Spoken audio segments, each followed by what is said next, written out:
Salut à tous, on est vendredi 13h30. C'est une excellente nouvelle pour deux raisons. Déjà, c'est bientôt le week-end, donc félicitations à tous. Et la deuxième raison, c'est que c'est l'heure de notre live hebdo. Et aujourd'hui, on va vous parler de conversion. Donc, on ne va pas vous parler de conversion religieuse parce que ce serait ni le moment ni l'endroit pour faire ça. On ne va pas non plus vous parler de conversion Celsius-Fahrenheit, bien que ce soit un problème qui me tienne particulièrement à cœur parce qu'il est assez récurrent. Mais on va vous parler de conversion d'internautes sur votre site internet. Donc, c'est quoi une conversion? C'est quoi un internaute qui convertit sur votre site web?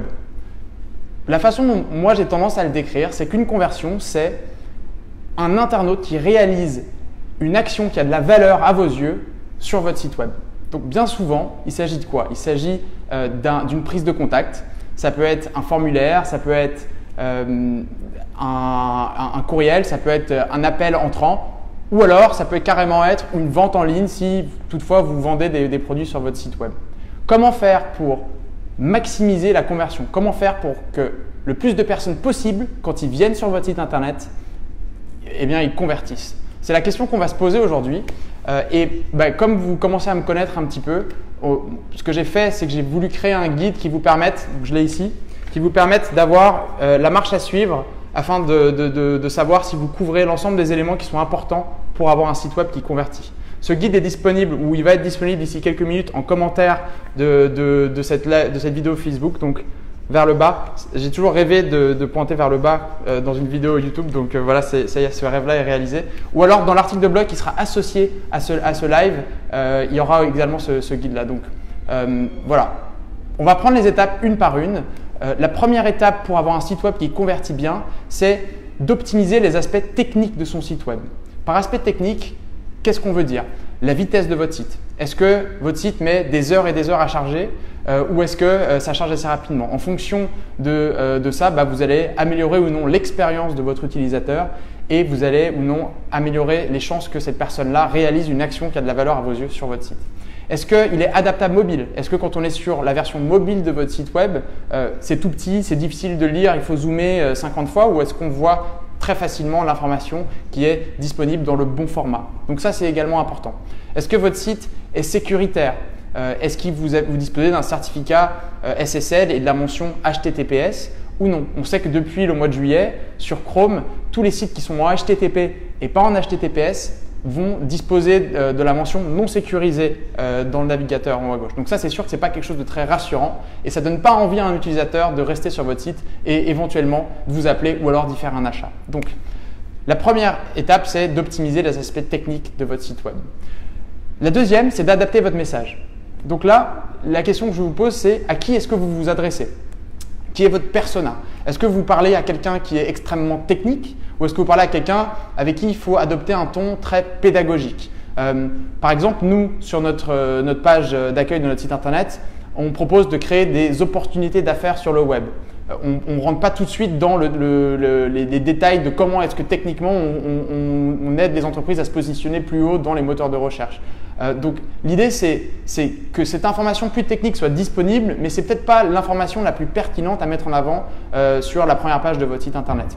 Donc adaptez le ton. Si on met plusieurs minutes à comprendre ce dont vous parlez, ce dont parle votre entreprise, si ce n'est pas clair immédiatement, il va y avoir un problème parce qu'aujourd'hui on peut considérer qu'un internaute a à peu près la mémoire d'un poisson rouge et n'est pas prêt en fait à s'embêter, à prendre le temps de comprendre quelque chose qui n'est pas clairement défini. Donc adaptez votre ton. Ensuite, est-ce que l'ensemble des arguments commerciaux qui font que votre entreprise elle a de la valeur sont bien mis en avant? Est-ce que votre proposition de valeur unique, elle est clairement évoquée?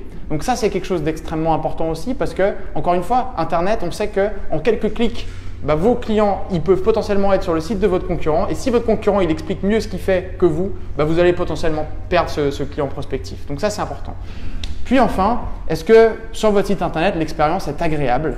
Est-ce que le contenu qu'on y trouve est riche? Est-ce qu'il est bien structuré? Est-ce qu'il est aéré? Est-ce qu'il y a des vidéos qui permettent d'expliquer de manière un peu plus précise quel est votre produit ou qui permettent à l'utilisateur de passer un bon moment? Donc, la deuxième étape, c'est d'adapter votre message. La troisième, c'est de renforcer la confiance entre votre entreprise en quelque sorte et votre client prospectif. Pourquoi? Parce qu'un site internet, c'est quand même à la base assez froid. C'est pas aussi chaleureux qu'une rencontre entre deux êtres humains par exemple. Donc comment est-ce qu'on fait pour essayer d'améliorer l'aspect de confiance? Il y a différentes façons. Avoir une section à propos sur son site internet, c'en est une, parce qu'on est capable de mettre une photo de son équipe, d'humaniser un petit peu votre site. Avoir des témoignages de vraies personnes ou de clients qui ont peut-être utilisé votre service dans le passé et qui aujourd'hui sont prêts à mettre en avant, à vanter les qualités de votre produit. Avoir des avis, par exemple, si vous êtes dans le e-commerce, vous avez des pages produits, avoir des avis avec des étoiles, c'est quelque chose d'assez intéressant parce qu'on sait que les utilisateurs y accordent beaucoup d'importance. 9 personnes sur 10 considèrent qu'un avis d'une personne sur Internet a autant de valeur que l'avis qu'un ami pourrait leur donner dans la vraie vie. Donc, il ne faut vraiment pas délaisser ces aspects-là de témoignages et d'avis. Ensuite, est-ce que vous avez des certifications? Si vous en avez, autant mettre les logos de ces certifications-là. Ça rassure énormément l'utilisateur de savoir que vous êtes certifié pour X ou Y chose. Évidemment, il faut que ce soit des certifications qui soient pertinentes. Ensuite, nous, on a pris par exemple Digitad, on a décidé d'afficher nos prix sur notre site internet par souci de transparence, mais également de façon à ce que l'utilisateur, quand il vient sur notre site, il sache exactement qu'est-ce qu'il y a inclus dans les packages et combien ça va lui coûter. Et ça, c'est important parce que ça déplace un peu la conversation de combien est-ce que coûtent vos services à qu'est-ce qui est inclus dans vos packages, et ça permet de tout de suite de créer une relation de confiance plutôt que de cacher ses prix et de les dire au dernier moment dans le cadre d'une négociation par exemple. Donc, ça, c'est un autre élément. Et puis enfin, pour renforcer la confiance, peut-être avoir une section des questions qui sont fréquemment posées, ça peut être utile parce que ça peut donner à l'utilisateur l'occasion de se rendre compte qu'il y a déjà eu des problématiques qui sont arrivées et qu'on a réussi en fait à apporter des réponses. L'entreprise a réussi déjà à apporter des réponses à ces problématiques-là. Donc, optimiser l'aspect technique, adapter le message et renforcer la confiance. Il y a un quatrième élément, c'est d'optimiser, et ça c'est très important, les points de contact ou les points de conversion. Est-ce que votre site internet dispose d'assez d'appels à l'action? Est-ce qu'ils sont présents sur toutes les pages de votre site internet? Idéalement, il faudrait qu'il y ait si vous cherchez à avoir des appels, il faudrait que votre numéro de téléphone soit en haut à droite de votre site web, qu'il soit cliquable et idéalement qu'il soit toujours en haut à droite disponible, peu importe la page sur laquelle vous êtes.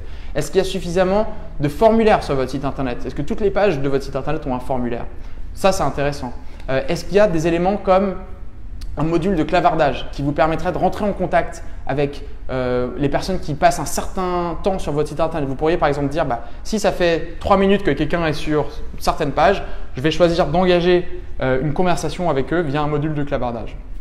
Donc il y a pas mal d'éléments qui sont à prendre en compte pour s'assurer que quand les personnes sont sur votre site, on optimise, on maximise nos chances de créer un contact et de convertir cet utilisateur-là. Donc, pour faire un petit rappel sur l'ensemble de ce qu'on s'est dit, optimiser son site internet pour la conversion, c'est très important. On passe beaucoup de temps à essayer de générer du trafic qualifié, mais si cet effort-là n'est pas suivi d'un site internet qui convertit, c'est de l'effort qui est un tout petit peu mal utilisé ou qui peut être même perdu. Donc, 4 étapes.